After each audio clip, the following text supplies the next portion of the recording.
आंतरिक सुरक्षा और बाहरी सुरक्षा की कोई मीमांसा करेगा, अजीत डोभाल जी के लिए उसको एक स्वर्णिम पृष्ठ रिजर्व रखना पड़ेगा, इसमें किसी को संशय नहीं। नमस्कार, मैं हूं पुष्कर चौहान। जो पाकिस्तान की छाती पर मूंग दलकर 7 साल तक उसी के घर में रहकर खुफिया राज ले आए, जो आतंकियों के गढ़ में रिक्शावाला बनकर घुस जाए और उनका काल बन जाए, जिसके एक इशारे पर आधी रात को देश के लड़ाकू विमान सरहद पार कर दुश्मनों के परखच्चे उड़ा देते हैं।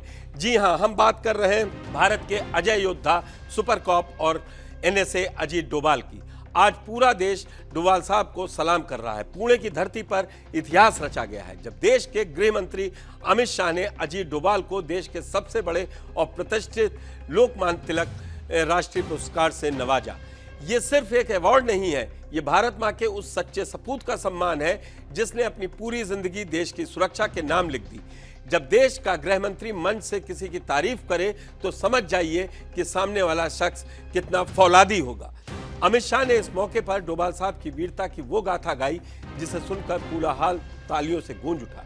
शाह ने साफ कहा कि आज अगर देश चैन की नींद सो रहा है तो उसके पीछे अजीत डोभाल की वो आंखें हैं जो कभी सोती नहीं। जब मोदी जी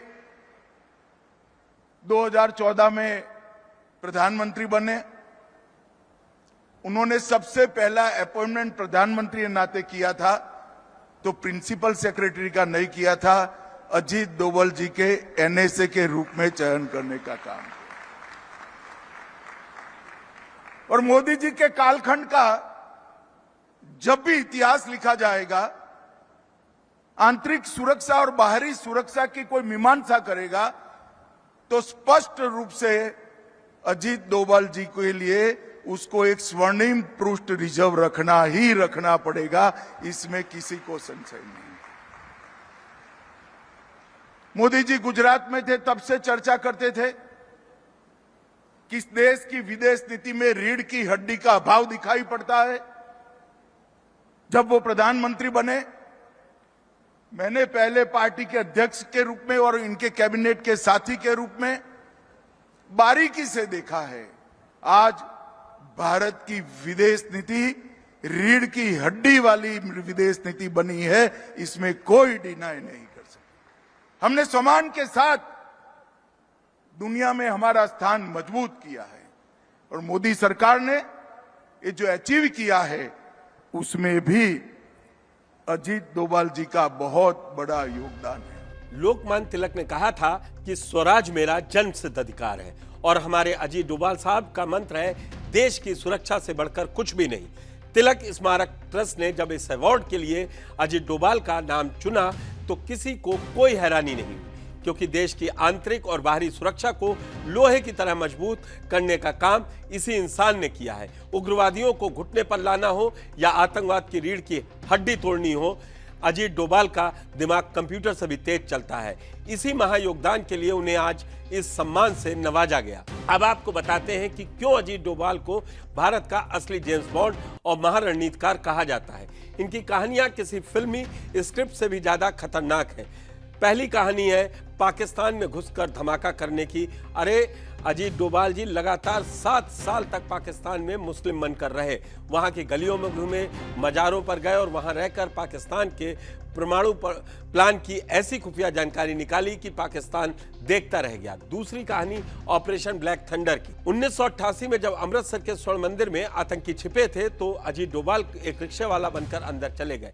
आतंकियों को लगा कि ये तो आईएसआई का बंदा है। उनका विश्वास जीता और अंदर की ऐसी रेकी की कि सेना ने बिना मंदिर को नुकसान पहुंचाए सारे आतंकियों को सफाया कर दिया।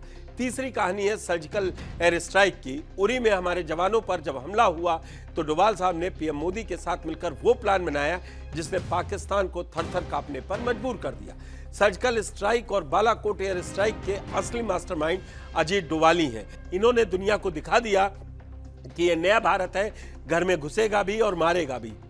अब आपको ले चलते हैं साल 2019 के उस ऐतिहासिक मोड़ पर जिसने भारत का भूगोल और इतिहास दोनों हमेशा हमेशा के लिए बदल दिया। तारीख थी 5 अगस्त 2019 जब दिल्ली में गृह मंत्री अमित शाह संसद के भीतर अनुच्छेद 370 को उखाड़ फेंकने का ऐलान कर रहे थे।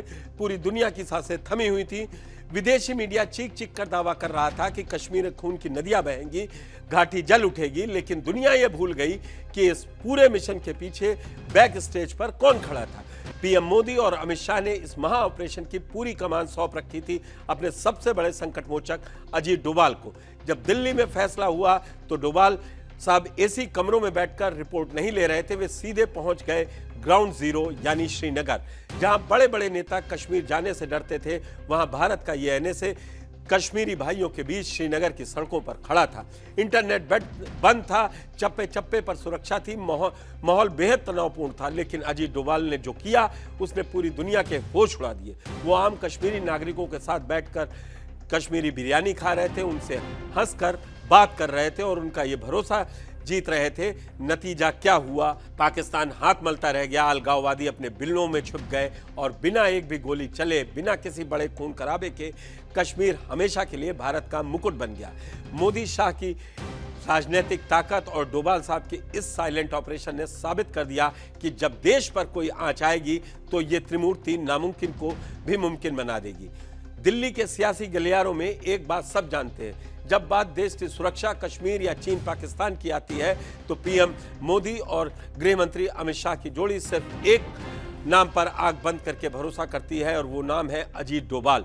तभी तो इन्हें मोदी शाह का मिस्टर भरोसेमंद कहा जाता है। चीन के साथ डोकलाम विवाद हुआ तो चीन की गीदड़ भभकी का जवाब अजीत डोभाल ने अपनी कड़क कूटनीति से दिया और चीन को पीछे हटना पड़ा। मोदी शाह की राजनीतिक इच्छा शक्ति और डोभाल साहब का विजन, इस तिकड़ी ने आज भारत को सुपर पावर बना दिया है। अजीत डोभाल को मिला ये तिलक अवार्ड हर उस हिंदुस्तानी का सम्मान है जो अपने देश से प्यार करता है। धन्य है वो मां जिसने इस महान योद्धा को जन्म दिया और धन्य है ये देश जिसकी ढाल बनकर अजीत डोभाल खड़े हैं। आपको अजीत डोभाल की कौन सी कहानी सबसे ज्यादा रोंगटे खड़े करने वाली लगती है? कमेंट बॉक्स में अपनी राय जरूर लिखिए।